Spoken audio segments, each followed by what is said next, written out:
So I would like to share something about some thoughts, some research, some reflections around the theme of longing and anxious attachment.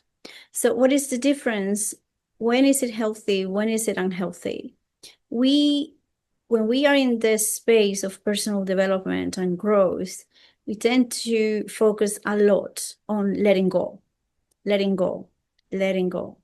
However, sometimes emotion is there to give us information about what matters, about what the inner landscape is. And it's not only about bypassing, letting go, suppressing. Letting go is good when it's toxic.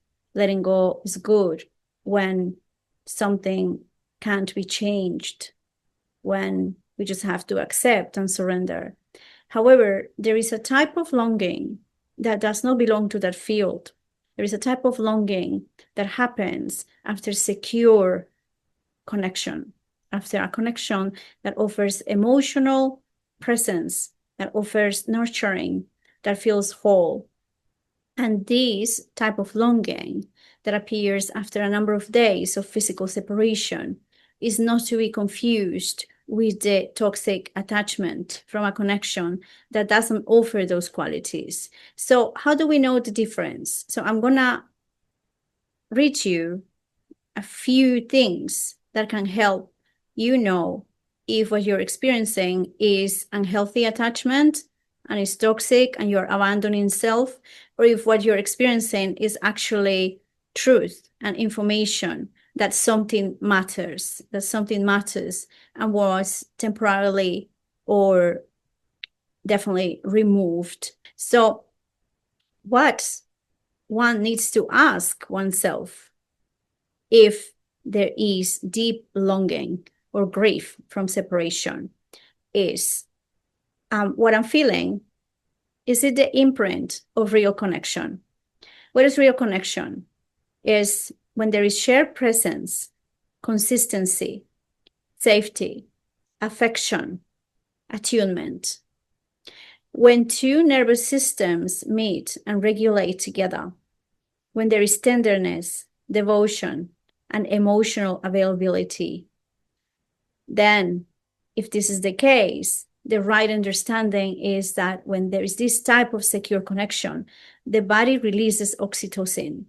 Oxytocin is what bonds the mother with the baby. Oxytocin is what makes us choose a partner, especially in females. Oxytocin is the bonding hormone. So the oxytocin pathway is what is activated after separation from a secure connection. And the longing is normal. The longing is information. The longing is saying that relationship matters. This matters. And this is what I'm feeling. So especially for women, experiencing a connection with a healthy masculine devotion. And this is what this means. This would be a normal response after separation. It's not something to skip, to bypass, to suppress, to medicate, or to let go. It's something to understand and integrate and navigate while functioning in the rest of life.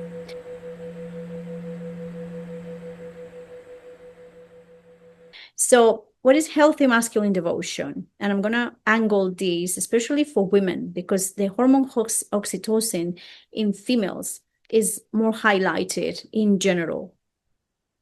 And also because the experience that has inspired this shared is coming from the female perspective, but it can apply to both male and female.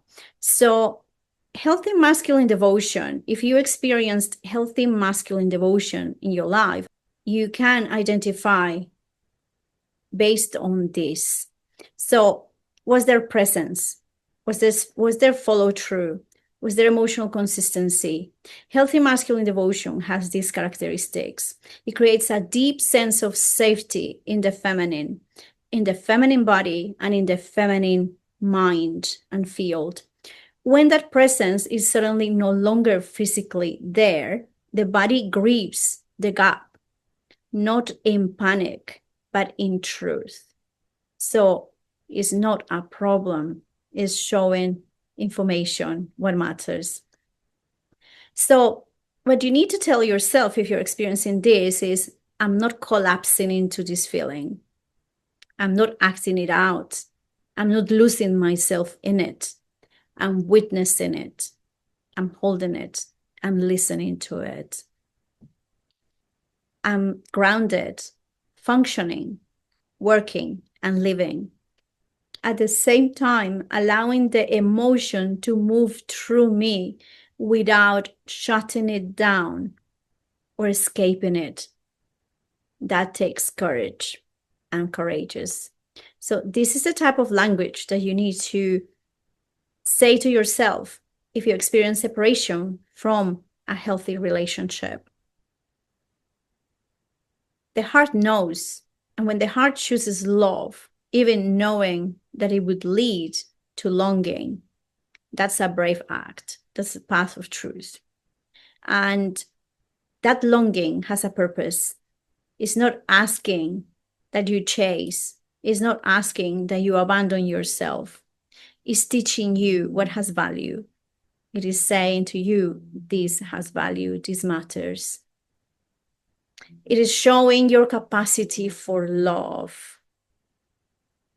And it is reminding you that you can feel deeply without losing your ground. So this is activated, especially at night, because at night, the whole system relaxes. The mind stops being busy.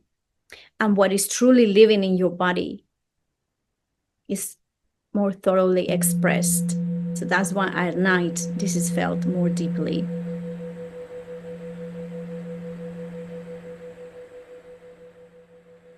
Now, what is the difference between this and anxiety separation from an unhealthy attachment? So in this healthy attachment, what is activated is the bonding pathway, the same bonding that a mother has with a baby, that a partner has with a soulmate. So in the other case, in an unhealthy attachment, this is not what is activated. It's a completely different pathway.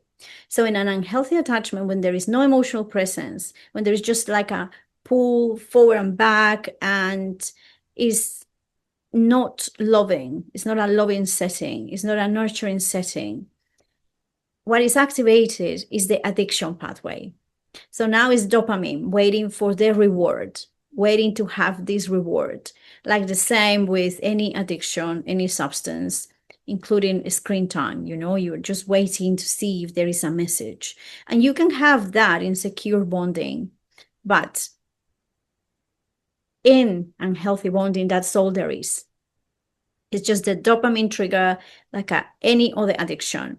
So this share is intention is to support anyone that is feeling grief of separation and is questioning self. What's happening with me? Is this okay? Is this okay? So that's my share for today. And I just want to make a disclosure here. I'm not a relationship expert. My field of expertise is the field of transformation, self-knowledge, healing. And this involves the field of emotion and human behavior, and how this is reflected also in the body and in the nervous system.